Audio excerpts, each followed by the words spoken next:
qodobada ugu muhiimsana waxaa kamid ahaa maalgashiga.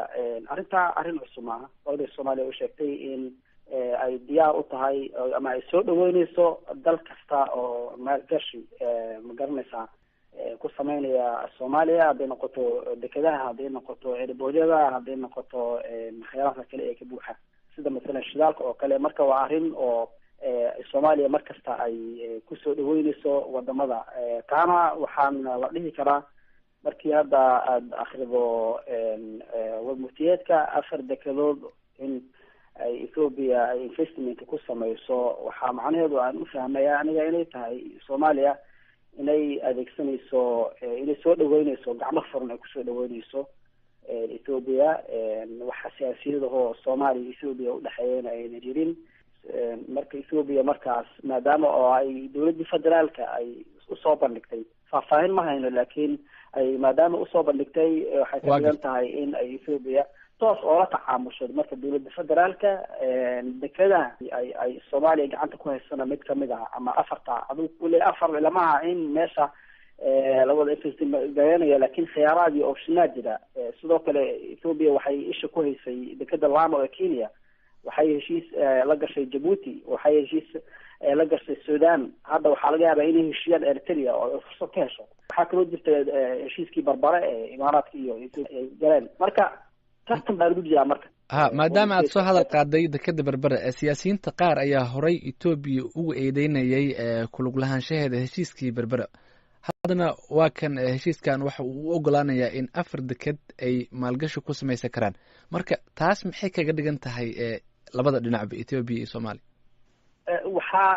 waxaa weeyaan horta kow waa dhiirigelin oo Ethiopia lagu dhiirigelinayo in aynan Soomaaliya aynan diidanayn inay Ethiopia ay investment ku sameyso, ay maalgashato dekedaha Soomaaliya. waa midda labaade waa fariin Soomaaliya ka socoto oo ah in ay Ethiopia markii ay investment ku sameysanayso dekedaha Soomaaliya inay kasoo gasho albaabka oo dowladda federaalka Soomaaliya. waa mid saddexaade waxa weeyaan waa lafteeda inay Soomaaliya u socoto xagga horumarka oo waxa weeyaan nabadgelyadan hadda yaraha laga sheekeynayo inay Soomaaliya ka bixi doonto. marka in ay la dareensiyo Ethiopia inay lafteeda ka qayb qaadato xagga nabadeynta dalka iyo la dagaalanka ururada dowladda ay kula jirto, kadibna ay Ethiopia mudnaan la siinayo. waa dareemi kartaa 4 dekedood markay leeyahay waxa weeyaan waa in Ethiopia maadaama dowlad daris ay tahay 100 milyan ay tahay, ciidamo fara badan ay haysato oo awoodna u leedahay inay arrintaas Soomaaliya ka caawiso, inay Ethiopia gacan ka geysato nabadeynta Soomaaliya, kadibna ay mudnaanta koowaad helayso iyadoo investment dowladda agreement la gelaysa. kadibna waxa weeyaan kulita arrimaha waxay noqonaysaa in markii wasaaradaha la xiriira ay saxiixaan waxay noqonaysaa baarlamaanka in loo soo bandhigo si shafafiyadaha loo cadeeyo, kadibna waxa weeyaan la waafajiyo dastuurka si markaas looga fogaado wixii hadda ka hor dhici jiray. waa gartay. warmurtiyeedka waxaa ku jiray qodob dhahaya wadan walba waa inuu ixtiraamaa madax banaanida dhuleed iyo siyaasadeed ee wadanka kale. marka dowladda federaalka muxuu kaga dhigan yahay qodobkan? qodobkaas qodob cusub maaha, language cusub maaha. markasta waa la yidhahdaa ilaa 2012 ilaa hadda waxyaalaha soo baxaya noocaas way qorayeen. Soomaaliya madax banaaneeda inay Ethiopia aqoonsan tahay, midnimadeeda inay aqoonsan tahay, in masaalixda mushtaraka laga wada shaqeeyo waa wax jira waaye. taa markii laga yimaado waa dareemi kartaa duwalka markii laga hadlayo calaaqaadka dawliga international markii laga hadlayo sida laiskugu xiran yahay ama si dawlad kasta ay u ilaalinayso interestigeeda iyo maslaxadeeda u ilaalinayso. taa waxaan u fahmay aniga dhinac markaan ka akriyo in ay Ethiopia markay la tacaamulayso arrimaha Soomaaliya inay dowladda federaalka usoo marto, inaynan maamul goboleedka si toos ah la tacaamuleen. laakiin taa lafteeda markii dhinaca kale laga akriyo waxa weeyaan Ethiopia waxay la wadaagtaa Soomaaliya gobollo badan. maamul goboleedka shanta maamul goboleed iyo Somaliland markii la isku daro xadbi ay la wadaagaan Ethiopia waxaa jirta arrimaha amniga oo runtii u baahan inay kala shaqeyso. waxaa la rabaa dowladda federaalka inay jagbootiyada xuduudooda dhan inay tagto, inay dekedaha iyadu maamusho, erbooyada inay maamusho, ma maamusho dowladda federaalka meelo fara badan oo ka tirsan.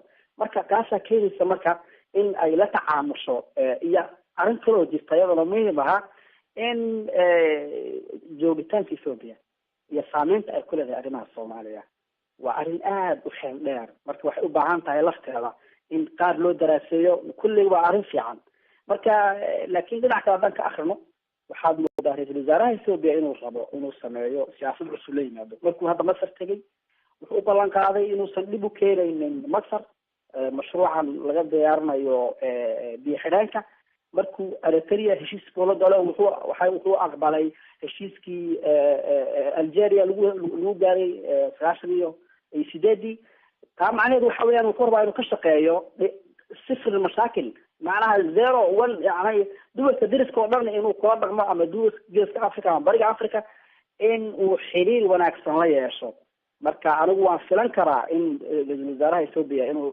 سياسة العصبي لي ما ده أو حرير كدولة الفدرال كي كان لبلا لا يسكو شبنا أو بغيا بقى إنه مركا يرى ما من دولة تتواصل على تعاملها السعودية أرنتاس وأرن ماشي كوجي تويتاي لكن waxaan sugeynaa waqtiga bal siduu xaalku noqdo iyo 6 bilood soo socota